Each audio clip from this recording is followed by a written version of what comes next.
Kaninang umaga, ako bagay nagninong sa binyag. Ako nagninong. Ako'y napaagap sa simbahan. At ang binyag ng aking inaanak ay alas 9 ng umaga. Ay nado na ako ng alas 7. Eh di may nauna pang bibinyagan.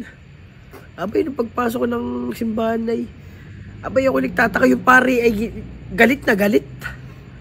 At ang pangalan pa ng batang bibinyagan ay cellphone. Cellphone. Kakaibang pangalan. Sabi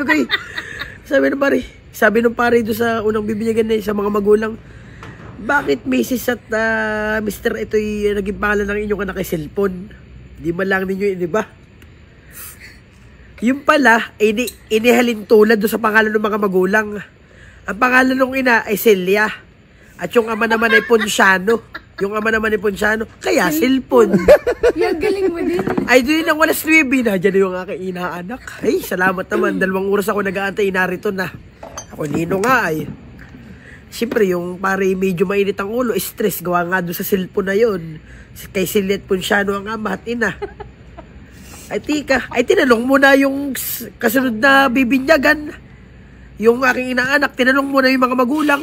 Para in advance na. Ikaw po, Mrs. Ano pangalan mo? Charis po.